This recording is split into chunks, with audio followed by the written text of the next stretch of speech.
There comes a time when you look around and realize no one's coming to save you. Not your friends, not your family, not the people who said they'd always be there. The crowd thins, the cheers stop, and the silence begins, and that's exactly where your real journey starts. In a world obsessed with being seen, being praised, and being followed, this video is not for those who crave attention. It's for those who are done waiting. For those who know that becoming unbreakable doesn't happen in front of an audience. It happens when you walk alone, rise alone, and win alone. Marcus Aurelius didn't write to impress. He wrote to remember who he was, especially when the world around him blurred the line between truth and noise. And today, we do the same. We strip away everything that isn't us, every approval we begged for, every applause we thought we needed, and we return to the one person we must never abandon, ourselves. If you're ready to face that quiet space where excuses die and strength is born, then stay with me. If you've ever felt unseen, misunderstood, or underestimated, this message is yours. Tap the subscribe button to stay connected with content that doesn't flatter you, but sharpens you. And if anything in this speaks to your experience, drop a comment below. Let us know where in life you chose to rise alone. Because you're not the only one walking this path, but you are the one who must take the next step. 1. Step into silence to hear your true inner voice. There's a certain kind of silence that most people avoid, not the silence in a quiet room, but the one that settles in when the world stops demanding your attention. After his company downsized, a middle-aged man found himself surrounded by advice. Everyone told him to update his resume, dive into job listings, and stay busy so he wouldn't spiral. But he didn't. Instead, he started walking at dawn, without a phone, without a plan, just with himself. At first, he felt lost. The streets were quiet, his thoughts were scattered, and the stillness felt strange, even threatening. But day after day, something inside him began to shift. The cluttered noise in his mind slowly gave way to clarity. And in that quiet space, a question surfaced, one he hadn't dared to ask in years. Am I living the life I truly want? That question didn't come from a book, a podcast, or a friend. It came from his own inner voice, the one that had been drowned out by years of noise, speed, and external expectations. This isn't about deep meditation retreats or philosophical exile. It's about the small, everyday pauses that invite us back into ourselves. Like the mother who stays in her parked car for 10 minutes after school drop-off, just breathing. Or the elderly neighbor who stops mid-gardening to watch a single leaf sway in the wind. These moments don't look like transformation, but they are. Because in those still, unguarded minutes, something deeper awakens. It's not the version of us shaped by others, but the one that has been patiently waiting beneath the surface. That voice doesn't scream, it doesn't beg for attention, it waits. And when the distractions fall away, when we finally allow ourselves to be alone with our thoughts, it starts to speak. Marcus Aurelius once wrote, "Nowhere can man find a quieter or more untroubled retreat than in his own soul." But that retreat isn't automatic. It's not something you stumble into. You have to step toward it. And for many, that step feels uncomfortable. Because silence can be disorienting when you've built your identity around noise. The mind will reach for a distraction, a notification, or a task. Anything to avoid sitting still. But if you resist that urge, if you let the silence linger, your true self starts to come forward. Not the version curated for others, not the mask you wear in meetings or on social media, but the raw, honest self that asks real questions and wants real answers. Most people don't realize how emotionally dependent they've become on stimulation. From the moment they wake up, they flood their senses with movement, sound, and input. But when everything is turned off, what remains? That's the test. That's where emotional resilience begins. Not in performing for others, but in recognizing the strength it takes to be alone with your thoughts and not run from them. Because in that space, you start to hear what matters. Your desires, your doubts, your values. You begin to understand that true clarity doesn't come from feedback or affirmation. It comes from being able to sit in stillness and feel full. So don't underestimate the quiet moments. Don't overlook the ordinary routines that create space for stillness. A silent walk, an unplugged morning, or even a few minutes staring out the window after a long day. These aren't breaks from your life. They are the parts of life that bring you back to who you are. And sometimes the answers we seek, the decisions we keep postponing, the purpose we're trying to find, they don't come from chasing something louder. They come when we stop chasing altogether, when we finally stop to listen, not to the world, but to ourselves. Because the most powerful voice you'll ever hear won't come from the outside. It will rise in silence, and it will sound a lot like the truth. 2. Refuse dependency to build unshakable inner power. There's a quiet kind of weakness that often goes unnoticed because it hides behind comfort. It looks like convenience, support, and care, but underneath, it is dependence. And dependence, no matter how gentle it feels, slowly chips away at your emotional independence and your inner strength. A friend of yours, for example, may have always had someone to lean on. When the bills piled up, her parents stepped in. When she struggled with college, her boyfriend changed her major for her, telling her what would be best. She never really had to make her own decisions, until one day, all the usual support systems went silent. Her parents were dealing with their own crisis. Her relationship ended, and the people she once leaned on simply weren't there. She panicked. She felt lost, not because she was weak, but because she had never been taught how to be strong alone. That's when the realization hit her. She had never truly lived by her own judgment. She had outsourced her direction for so long that she no longer trusted her own compass. And that realization, painful as it was, marked the beginning of something powerful. Because in that space, where no one answers your calls, where no one texts to ask if you're okay, you find a deeper voice, the one that has always been yours, waiting to be heard beneath the layers of reassurance and advice. That voice doesn't offer a blueprint. It doesn't hand you a step-by-step plan, but it asks you a question that changes everything. What would you do if you could no longer depend on anyone else? Most people are never asked to answer that. They're so used to checking in with someone else, seeking a second opinion, a comforting nod of approval, that they lose the ability to act from within. But the Stoics knew the danger of that. They taught that the self is a fortress, and if you let others hold up your walls, you give them the power to tear you down. Stoicism doesn't teach you to isolate or push people away. It doesn't demand that you live without connection. It teaches you to stop giving away your core stability to others, to stop making your peace dependent on someone else's presence. It teaches you to build inner power that no absence can shake. It might sound harsh to some, to stop relying on that one friend who texts you every night, to stop expecting someone to call when you're sad, but it's not about coldness. It's about clarity. Because before you can truly connect with others in a meaningful way, you have to know who you are without them. Before you can give love freely, you have to make sure you're not offering it out of need. And before you can stand with anyone else, you have to prove you can stand alone. That kind of self-sufficiency is rare. It doesn't show up in loud declarations. It shows up in small decisions, the ones you make when no one is checking on you, the ones that reveal whether you're building your life around approval or alignment. There's a moment when you stop waiting for someone to tell you it's okay to start. You stop hoping for someone to fix what you're facing, and instead, you begin. You begin with what you have. You choose clarity over comfort. You stop asking for permission to heal, to grow, to move forward. You just do it. That shift, subtle as it may seem, is the foundation of unshakable inner power. Because once you prove to yourself that you can stand without being held up, you don't just survive, you rise. You lead yourself. You protect your energy, and most importantly, you stop giving away the authority over your life to people who were never meant to carry it. When you no longer need someone else to keep you upright, you finally start standing on your own terms. And there's nothing more powerful than that. 3. Persist in darkness to become your most dangerous self. There's a version of you that no one sees being built, not in public, not in applause, but in the quiet hours where you choose effort over ease. Think about a friend you once knew, someone who seemed to disappear after a personal crisis. You didn't hear from him for months, but what you didn't see were the mornings he woke up before dawn, sat alone with his thoughts, and taught himself how to rebuild a resume he hadn't touched in 10 years.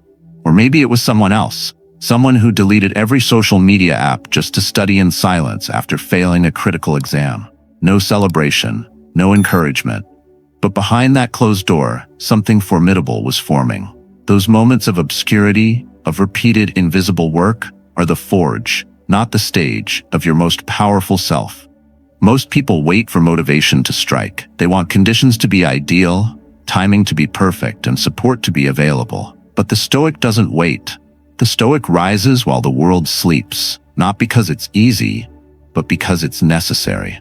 They understand that the strength worth having is the strength no one sees being built. If you are in one of those seasons now, maybe you're budgeting more carefully after a divorce, working out in silence after a health scare, or relearning a skill after being laid off, know this. It may not look impressive to others, but you are laying the foundation of someone they will not recognize later. And that's the point. Because your most dangerous self isn't created under lights. It's created in solitude. When Epictetus said, "Be content to be thought foolish and stupid," he wasn't encouraging ignorance, he was encouraging freedom. The kind of freedom that grows when you stop needing validation. When you persist without applause, you detach from performance. You stop doing things to be seen and start doing them to become. Every time you choose discipline over distraction, focus over entertainment, principle over comfort, you are reinforcing something indestructible inside. And though no one may know it now, they will see it later. Not in what you say, but in how you move, how you speak, how unshaken you are in the face of pressure. You may feel invisible right now. That's okay. You may wonder if your quiet efforts matter, if waking up early when no one sees, saying no to impulse purchases when no one knows, or sticking to your study plan when no one's tracking it is worth it. But the Stoic understands that being unseen is not the same as being insignificant. Some of the most dangerous people in the world are the ones no one saw coming, the ones who trained while others laughed, the ones who remained calm while others sought attention. They are not loud, but they are lethal, because they are built from silence and discipline, not from recognition. In modern life, this might look like journaling when you're overwhelmed instead of venting online. It might mean walking away from conversations that drain your focus instead of chasing closure. It might be the way you commit to your evening routine while everyone else is numbing out with endless scrolling. And yes, it might feel boring, repetitive, even lonely. But mastery doesn't bloom in noise. It grows in rhythm and consistency and repetition that no one claps for.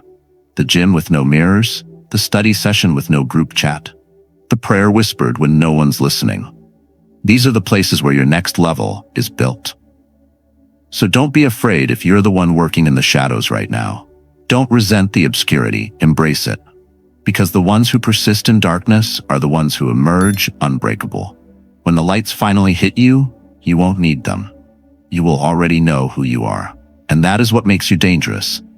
Not your visibility, not following, but your foundation, quiet, disciplined, untouchable. 4. Turn quiet pain into a teacher that forges resilience.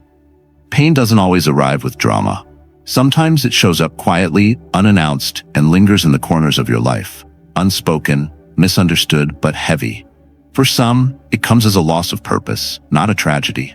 Like the retired doctor who spent decades saving lives, answering urgent calls, and being the one everyone turned to. Then one day the calls stop. No one asks for his opinion. The silence is louder than he expected. He doesn't speak of it often, but he feels it. The emptiness of no longer being needed. At first, he mourns that invisible loss. But instead of retreating into bitterness, he picks up a pen. Slowly, he begins writing down the lessons medicine taught him. Not for prestige, but for students who might one day carry what he once held. The pain of being overlooked transforms into a new kind of purpose. What once felt like an ending becomes a channel to serve again, this time from behind the curtain. Or consider the young man who thought he found love, only to be left without warning. His first instinct was to blame her, timing, and bad luck. But late one night, instead of texting or venting, he sat alone and asked himself the question most avoided. Is there something in me I haven't yet faced? That one question marked the beginning of change. He began reading, journaling, listening, not to fix himself for anyone else, but to understand what hurt so deeply and why. That heartbreak, once a private wound, became his most honest mirror. The lesson wasn't loud, but it was lasting. Pain, especially the quiet kind, holds a strange power. It can either hollow you out or deepen you, and the Stoics understood that how you respond to pain shapes your character more than the pain itself. Life does not ask if you are ready before it disrupts your comfort. It simply delivers the weight and waits to see what you will do with it. Some people carry pain like a burden. Others carry it like a question. When you ask what the pain is trying to teach you, you begin to forge resilience. Not a brittle toughness, but a flexible strength. You become emotionally independent, not by avoiding what hurts, but by confronting it until it no longer controls you. It's easy to let pain define you, to wear it like a badge, repeat the same stories, and let it justify stagnation. But the Stoic chooses another path. They sit with discomfort long enough to let it reveal something useful. They don't suppress the feeling. They examine it, learn from it, and integrate it into who they are becoming. Resilience is not built through avoidance. It is built by letting pain sharpen your awareness, clarify your values, and expose the gaps in your character that need work. This kind of growth rarely comes in public. It happens when you're alone in your room with nothing but the echo of a feeling you can't explain. But if you stay there long enough and listen carefully, you'll hear more than sorrow. You'll hear direction. And maybe right now, you're carrying something like that. A quiet pain you haven't named. A sadness that follows you without words. Maybe you've told yourself to move on, to be strong, to get over it, but none of it seems to work. That's not a weakness. That's a signal. A signal that what you're holding isn't meant to be buried. It's meant to be understood.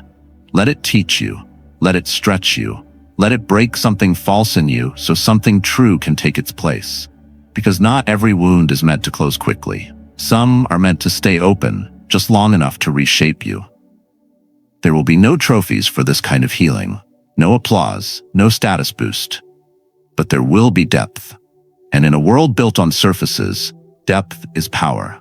So the next time pain visits you quietly, don't push it away. Sit down with it, ask it questions, let it show you what's been ignored too long. And when it leaves, as all pain eventually does, it won't leave you hollow. It will leave you stronger. Not in spite of the pain, but because you chose to learn from it. 5. Defeat yourself daily instead of trying to beat others. There's a quiet victory that happens when no one's watching, and it's not about beating anyone else. It's about beating the voice inside you that says, skip today. In a world obsessed with competition, comparison, and constant measurement, Stoicism offers something radically different. The idea that the only opponent worth fighting is the one living within you. Picture a friend who shows up to the gym every morning, not because he wants a medal or a post-worthy transformation, but because he's made a private decision to defeat his own laziness. Every time he gets out of bed before the sun rises, he wins. Not over you, not over society, over himself. Or think of your neighbor, the one who always politely declines the weekly invites to hang out. She's not isolating, she's simply focused. She's using her evenings to master a new skill, not because she needs to prove anything to anyone, but because she's tired of breaking promises to herself. You won't see her accomplishments online. You won't hear her talk about grind culture. But every night she sits down to learn, she reclaims a little more of her self-worth. She doesn't win arguments. She wins back her time. That's the kind of strength the world doesn't often celebrate, but it's the only kind that lasts. We're constantly being pulled into the temptation to compare. Who has more success, more followers, more achievements? But the Stoic doesn't look outward for validation. The Stoic looks inward and asks a much harder question. Did I improve? Not in headlines, but in habits. Not in applause, but in alignment. Every moment you choose not to chase the crowd, but to center yourself in purpose, you're winning. Every time you silence the urge to scroll mindlessly and instead open a book, every time you walk away from gossip and choose stillness, you're not proving superiority. You're just refusing to betray your own potential. And maybe today your win is small. You got out of bed on time. You drank water instead of soda. You journaled instead of complaining. These may not look like milestones, but they matter. Because these are the daily battles that build a resilient mind. These are the repeated moments of self-discipline that accumulate into self-mastery. No one needs to congratulate you for them. Life will. It will show up in your mental clarity, your emotional strength, and the unshakable peace that comes when you're no longer driven by comparison. The real danger of trying to beat others is that it keeps your focus in the wrong direction. You start living according to other people's pace, other people's goals, and other people's lives. But Stoicism reminds you that the race isn't against them. It's against the version of you that keeps settling. Every time you choose growth over comfort, clarity over distraction, you win where it counts. And you don't need to be loud about it. Real progress is silent. You don't need anyone to say you're doing great. Your own actions will reflect it back to you. Peace will reflect it. Confidence will reflect it. Integrity will reflect it. So the next time you feel behind, or less than, or invisible, stop and ask yourself, did I show up today for my own evolution? Did I keep one promise to myself? Did I reject the easy path and take one small step toward the person I'm becoming? If so, then you've already won more than most people ever will. You've chosen the quiet, consistent path of defeating yourself daily, not with punishment, but with presence. And that kind of victory doesn't shout. It simply grows into confidence, into wisdom, into unshakable self-worth. The world may not notice it now, but you will feel it in everything you do. And one day they'll see it too, not in your words, but in your presence. 6. Live by your values without needing external approval. There's a certain kind of strength that doesn't need an audience, a power that comes not from applause, but from alignment. Living by your values, especially in a world that thrives on validation, is one of the most quietly radical things you can do.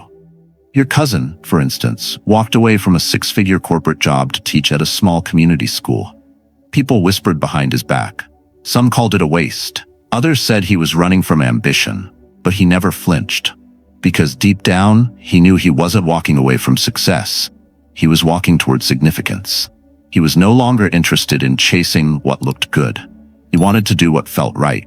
That shift didn't earn him likes or shares. It earned him peace. There's also the single mother who chooses not to post every moment of her parenting journey online. Not because she's afraid of judgment, but because she doesn't need a virtual thumbs up to know she's doing the right thing. Every lunch she packs, every bedtime story she reads, every boundary she sets is an act of quiet integrity. She's not looking for applause. She's rooted in purpose. In a society trained to perform even our virtues, her silence becomes its own kind of statement. It says, I know who I am. I don't need you to agree with it for it to be real. Maybe you've been there too. Maybe you made a decision recently that your circle didn't understand. Maybe you passed on an opportunity, walked away from a relationship, or chose a slower path that didn't match the highlight reels around you. You didn't do it to rebel. You did it because something inside you said, this is who I am. And even when the room fell quiet, even when no one clapped, you stayed the course. That's not weakness, that's discipline. That's inner power. And that's what Stoicism teaches us, that virtue is not dependent on recognition. It is its own reward. Living by your values without needing approval is hard because it forces you to confront one of the deepest human cravings, the need to be seen and affirmed. But the Stoic learns to replace that craving with something stronger, self-respect. You stop looking outward for permission. You stop measuring your worth by consensus. You understand that if your peace can be taken away by someone else's disapproval, it was never real peace to begin with. So you trade popularity for principle. You trade being liked for being true. And over time, what felt like isolation starts to feel like freedom. This doesn't mean you don't listen. It doesn't mean you close your heart to feedback. It simply means that feedback no longer decides your direction. You take what's useful. You leave what isn't. You return to your compass. Because when you're anchored in values, you can walk through the world without losing yourself in it. The noise doesn't disappear, but it no longer decides your next step. You become a person of quiet confidence, someone who doesn't need to announce their path because their actions walk it clearly. And that's the point. You don't need to convince others when you're convinced yourself. You don't need validation when your values are enough. The world will always chase trends, rewards, and reputation. But you, if you choose to live with inner alignment, will chase something deeper. You'll become someone who acts not for attention but from intention. Someone who is calm in storms, steady in silence, and clear when others are confused. Because you know something most don't. Real value doesn't need to be approved, it just needs to be lived. Quietly, consistently, unshakably. 7. Build your inner fortress, so nothing external can break you. There will come a moment when life strips away what you thought you could count on. The job disappears, the relationship ends, the routine collapses, and suddenly the external walls you leaned on are gone. In those moments, you'll discover what's left inside. And for some, it's chaos. But for others, it's a kind of stillness. That stillness doesn't happen by accident. It's built patiently and quietly through every small choice to protect your peace, even when no one is watching. Think of the father who lost his job without warning. The income stopped. The identity tied to his work vanished overnight. But if you looked into his home, you wouldn't see a man unraveling. You'd see him reading to his daughter, waking up at the same time every morning, shaving, folding clothes, watering plants. He didn't pretend it didn't hurt. He simply refused to let circumstances dictate his character. What you're seeing isn't denial. You're seeing a man fortified from the inside. Or maybe it's the woman you know who just ended a long relationship. There's no social media storm, no dramatic declarations. She's not searching to fill the emptiness with distractions. Instead, she writes in her notebook. She takes long walks without her phone. She begins again with quiet rituals. You can feel the shift in her, not a collapse, but a rebuilding. The world may have taken something from her, but it didn't take her center. That's the power of what Marcus Aurelius called the inner citadel. It's not a place to escape to. It's the ground beneath your feet when everything else is shaking. It's not walls you hide behind. It's a foundation you stand on. And every decision you make, especially the small, invisible ones, either strengthens or weakens it. Sometimes it's as simple as this. You get a message that shakes you.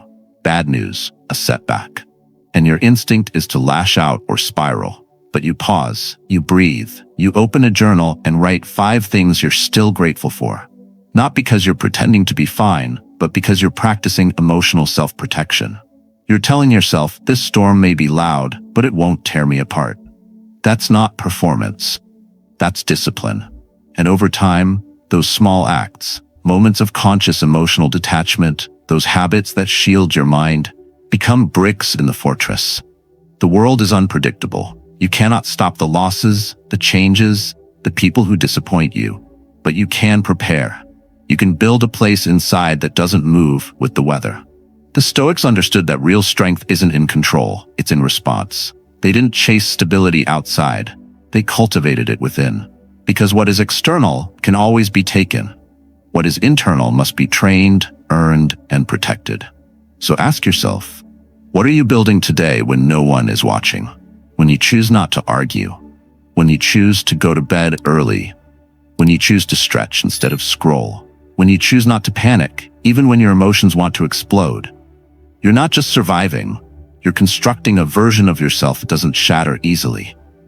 You're building your calm, your resilience, your clarity, and when the chaos comes, and it always does, you will not be untouched, but you will be unshaken. The goal isn't to be numb, it's to be unbreakable. Not because you don't feel, but because you know how to stay grounded in what truly matters. That's what the inner fortress offers. It is your quiet protection, your emotional independence, your steady place in a shaking world. And no one, not loss, not betrayal, not failure, can take it from you. Because you built it, and because you live in it, you can walk through anything. When you walk alone, rise alone, and win alone, you don't do it to prove anything to the world. You do it to reclaim yourself. The Stoic path doesn't promise comfort, it promises clarity. It asks you to break away from noise, let go of emotional dependency, and build the kind of inner strength that doesn't fade when circumstances change. In solitude, you discover that real freedom is not needing validation. Real power is not found in reaction, but in response. And real peace begins the moment you stop chasing approval and start living in alignment with your values. Each choice you make in silence, each moment you persist without applause, adds another layer to your inner fortress. And from that place of strength, nothing external can truly break you. You become emotionally grounded, mentally unshakable, and spiritually free. If this message speaks to where you are in life, share your experience in the comments. What part of your journey are you walking through alone right now? We'd love to hear it. And if you found value in this video, don't forget to like it and subscribe for more content on emotional independence, self-mastery, and Stoic strength. The path is quiet, but you are never truly alone in walking it.